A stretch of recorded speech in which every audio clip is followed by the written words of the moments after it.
नमस्कार विद्यार्थी मित्र मैत्रिणींनो, SD पब्लिकेशन या चॅनलमध्ये तुम्हा सर्वांचे स्वागत आहे। गणिताचे प्रश्न आज आपण सोडवणार आहोत या व्हिडिओमध्ये। तर त्यातील पहिला प्रश्न आहे, तर आजचा आपला पहिला प्रश्न आहे 450 रुपये क्विंटल या दराने 5 किलोग्रॅम गव्हाची किंमत किती होईल। तर हा प्रश्न विद्यार्थी मित्रांनो विचारलेला आहे सोलापूर ग्रामीण पोलीस भरती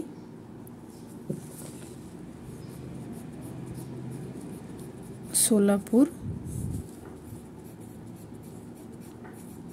ग्रामीण पोलीस भरती 2018 चा हा प्रश्न आहे। तर हा प्रश्न कसा सोडवायचा आहे विद्यार्थी मित्रांनो,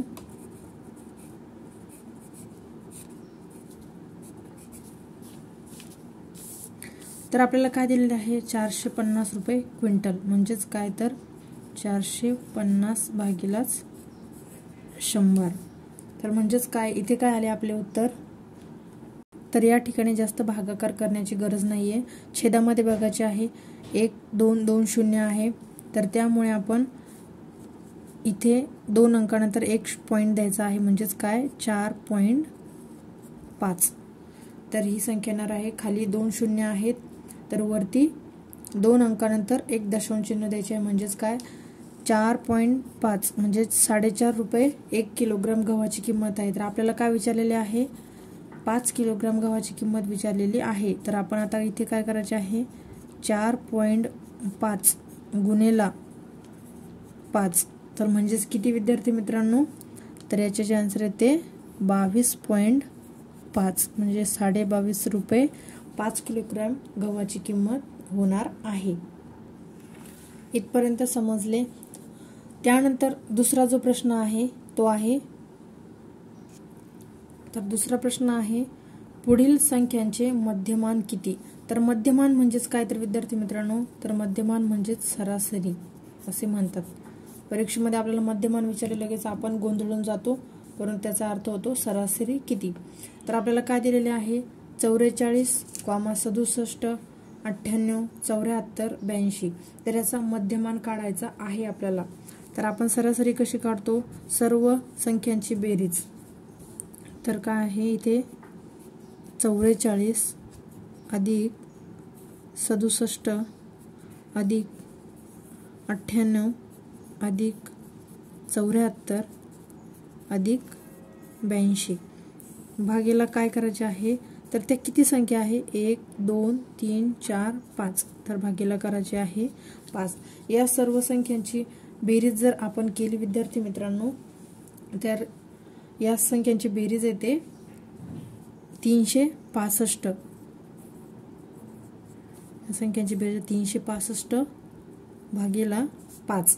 तर या ठिकाणी जर आपण भागाकार केला तर 5 7 35, त्यानंतर 5 त्रिक 15 म्हणजेच काय आलेले आपले उत्तर, आपले उत्तर आलेले आहे 73। तर 73 हेच काय आहे आपले मध्यमान। हे काय आहे, तर पुढील संख्यांचं म्हणजे या संख्यांचा मध्यमान काय आहे तर 73 आहे। आणि हा प्रश्न सुद्धा सोलापूर ग्रामीण पोलीस भरती 2018 मध्ये विचारलेला आहे। त्यानंतरचा प्रश्न आहे, त्यानंतर 3 नंबरचा जो प्रश्न आहे तो प्रश्न सुद्धा सरासरीवरती विचारलेला आहे। तर पुढचा प्रश्न आहे 6 संख्यांची सरासरी 64.5 आहे। 7वी संख्या 96 असल्यास सर्व संख्यांची सरासरी किती। तर आपल्याला प्रश्न सरासरीवरती विचारलेला आहे। हा प्रश्न सुद्धा सोलापूर ग्रामीणचा आहे।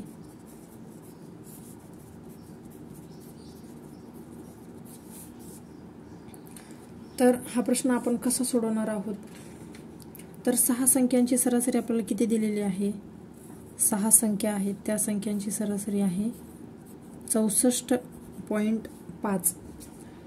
तर 64.5 तर याचा जेव्हा आपण गुणाकार करतो तेव्हा आपले उत्तर येते 387. तर आपले 6 संख्यांची सरासरी 64.5 आहे, तर ते किती आलेले आहे 387. आता 7वी संख्या आपल्याला किती दिलेली आहे 96.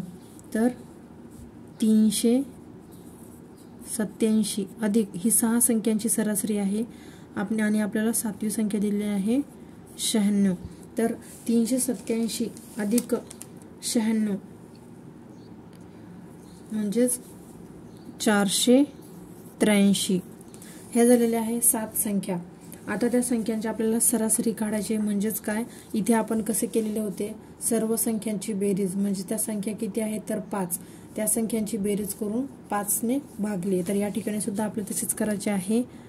483 एकूण संख्या किती आहेत, पहिले 6 होत्या नंतर 7, तर 483 भागेला 7 म्हणजेच किती तर 69. तर हे झाले आपले सर्व संख्यांची सरासरी आहे 69. सर्व संख्यांची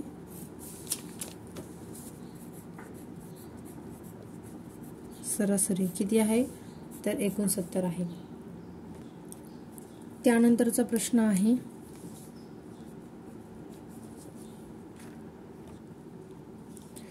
तर प्रश्न आहे, एक वस्तू 1995 रुपयाला विकली तर 5% तोटा होतो. 5% नफा होण्यासाठी वस्तू किती रुपयास विकावी लागेल तेव्हा आपल्याला 5% नफा होईल. जेव्हा आता इथे प्रश्न काय आहे, एक वस्तू आहे ती 1995 रुपयाला विकली तर आपला 5% तोटा होतो. जर आपल्याला 5% नफा मिळवायचा असेल तर ती वस्तू किती रुपयाला विकावी लागेल. तर आता आपण हा प्रश्न सोडवूयात. आता आपण खरेदी किंमत समजूयात किती आहे 100. त्यावरती इथे लिहूया खरेदी किंमत आणि त्यावरती किती टक्के नफा झालेला तोटा झालेला आहे तर त्यावरती 5% तोटा झालेला आहे. म्हणजे 100 मधनं 5 गेले किती तर 95. हे काय आहे तोटा झालेला आहे आपला. त्यानंतर आपण मूळ किंमत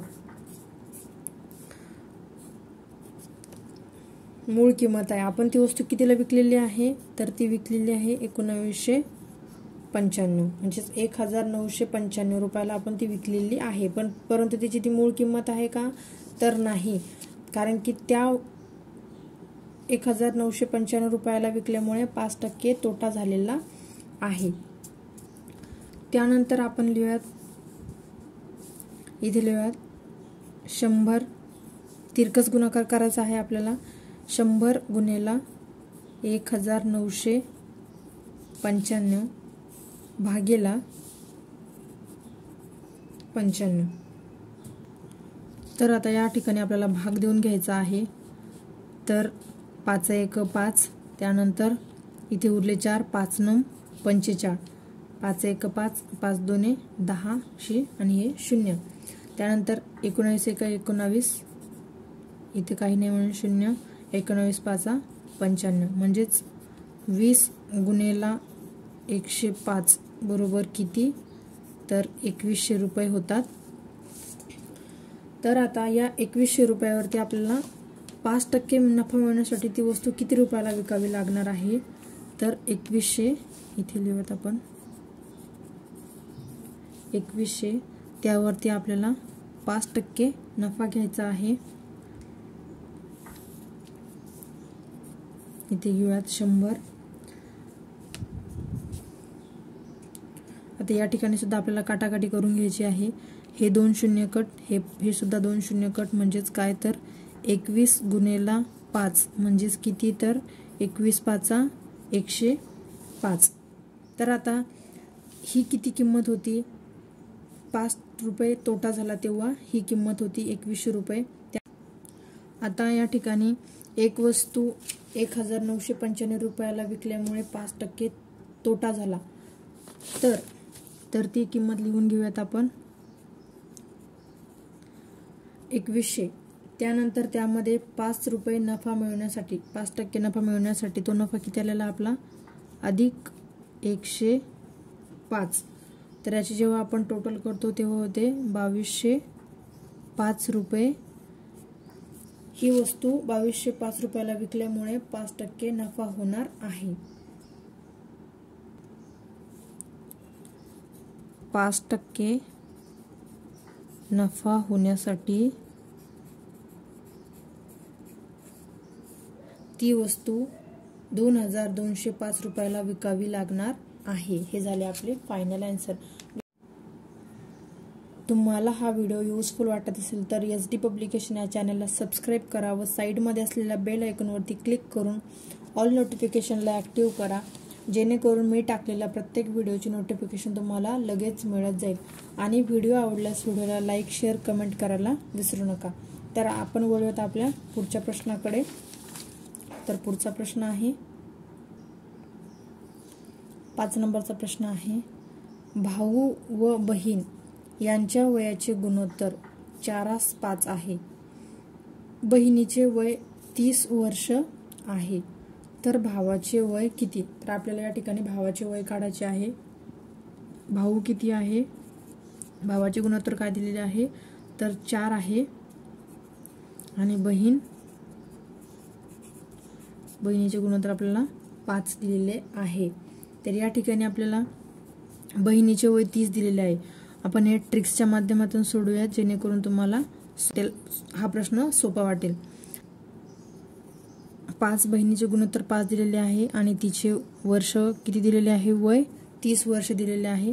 तर आपल्याला भावाचे वय किती आहे ते काढायचे आहे. इथे आहे भावाचे वय किती ते आपल्याला काढायचे आहे. तर इथे करूया तिरकस गुणाकार. 4 गुणेला 30 भागेला 5, 5 सक 30, 6 24. 24 वय वर्ष हे त्या मुलीच्या भावाचे वय आहे. किती आहे तर 24. हा प्रश्न सुद्धा सोलापूर ग्रामीण पोलीस भरतीचा आहे 2018. तर अशाच नवनवीन प्रश्नांचा सराव करण्यासाठी SD पब्लिकेशन या चॅनलला सबस्क्राईब करा व बेल आयकॉनवरती क्लिक करून ऑल नोटिफिकेशन ॲक्टिव्ह करा. व्हिडिओ आवडल्यास व्हिडिओला एक लाईक, शेअर आणि कमेंट करायला विसरू नका. थँक्यू.